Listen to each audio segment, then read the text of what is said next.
হযরতে আবু হুরায়রা রাদিয়াল্লাহু তাআলা আনহু থেকে বর্ণিত, আল্লাহর নবী মুহাম্মদুর রাসূলুল্লাহ সাল্লাল্লাহু আলাইহি ওয়াসাল্লাম ইরশাদ করেছেন, আমি নিজেকে মেরাজ রজনীতে একদল নবীগণের মাঝে দেখলাম।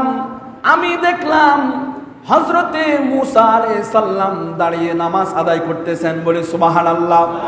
হযরত মুসা আলাইহিস সালামের চুল ছিল কুকরানো, সানুয়া গোত্রের লোকদের মতো ছিল হযরত মুসা আলাইহিস সালাম।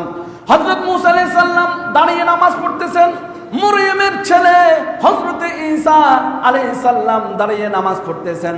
তারপর আমি দেখলাম হযরতে ইব্রাহিম আলাইহিস সালাম দাঁড়িয়ে নামাজ পড়তেছেন।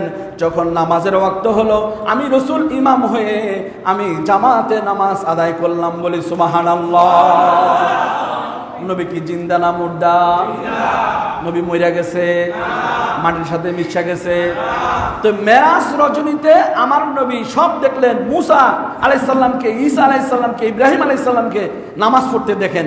তো নবীগণের মৃত্যুর ইন্তেকালের পরও নবীরা কিভাবে নামাজ পড়ে? তাহলে স্পষ্ট এই হাদিস দ্বারা প্রমাণিত হয় নবীগণ মরে না, নবীগণ জিন্দা। ঠিক কি না? মরে না নবী আরাম ফরমাইছে, মরে না নবী। বলেন, বেঈমানেরা বলে নবী, বেঈমানেরা বলে নবী মরিয়া গেছে। মরে না নবী, আরে জোরে, মরে না নবী আরাম ফরমাইছে, বেঈমানেরা বলে নবী। আমার নবী জিন্দা। ঠিক কি না? হযরতে আবু দারদা রাদিয়াল্লাহু তাআলা আনহু থেকে বর্ণিত, তিনি বলেন, আল্লাহর নবী মুহাম্মদ রাসূলুল্লাহ সাল্লাল্লাহু আলাইহি সাল্লাম ইরশাদ করেছেন যে তোমরা জুমার দিন অধিক পরিমাণ আমি নবীর উপরে দুরূদ পড়ো। বলি সুবহানাল্লাহ। জুমার দিন বিশেষ করে আল্লাহর ফেরেশতারা, বিশেষ ফেরেশতারা জুমার দিন উপস্থিত হন। বলি সুবহানাল্লাহ। তোমাদের মধ্যে কেউ দুরূদ শরীফ পড়লে সেই দুরূদ শরীফ আমার কাছে মুকদ্দম করা হয়, আমার কাছে পেশ করা হয়। বলি সুবহানাল্লাহ। বর্ণনাকারী সাহাবী আরজ করলেন, ইয়া রাসূলুল্লাহ, আপনার ইন্তেকালের পরেও কি সেই দুরূদ আপনার কাছে পেশ করা হবে?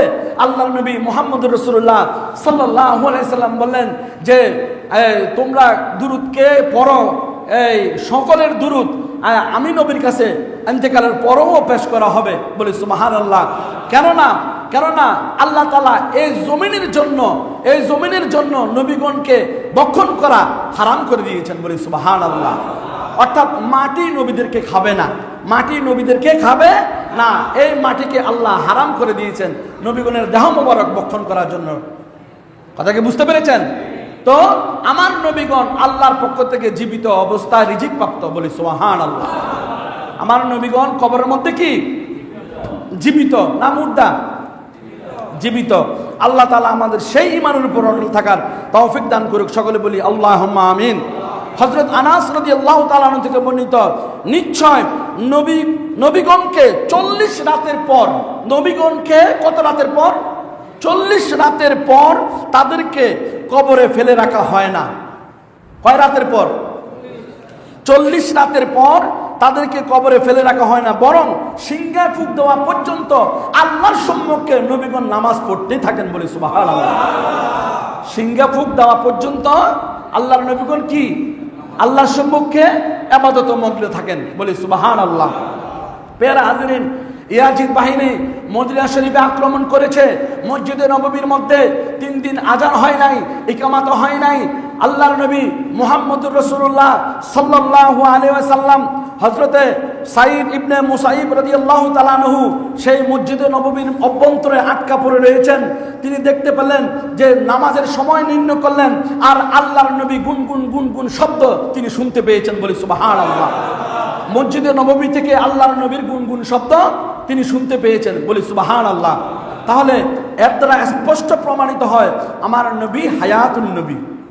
আমার নবী কি নবী? হায়াতুন নবী। আমার নবী জিন্দা নবী। বলি সুবহানাল্লাহ। মসজিদে নামাজের সময় নির্ণয় করতেন, কিন্তু আল্লাহর নবী মুহাম্মদুর রাসূলুল্লাহ সাল্লাল্লাহু আলাইহি সাল্লামের যে গুনগুন শব্দ দ্বারা হযরতে হযরতে সাঈদ ইবনে মুসাইব রাদিয়াল্লাহু তাআলা আনহু তিনি একদম সরাসরি তিনি শুনতে পেয়েছেন। বলি সুবহানাল্লাহ। পেয়ার হাজিরিন, যে আল্লাহর নবী মুহাম্মদ রাসূলুল্লাহ যদি জিন্দা থাকতে পারেন, আল্লাহর ওলিগণ কি মুর্দা থাকেন? হ্যাঁ, আলা ইন্না আউলিয়া আল্লাহি লা খাউফুন আলাইহিম ওয়া লাহুম ইয়াহজানুন। সাবধান, ওলিদের কোনো কি নাই, ভয় নাই। লা খাউফুন আলাইহিম ওয়া লাহুম ইয়াহজানুন, এবং তাদের কোনো দুশ্চিন্তাও টেনশনও পেরেশানি নাই।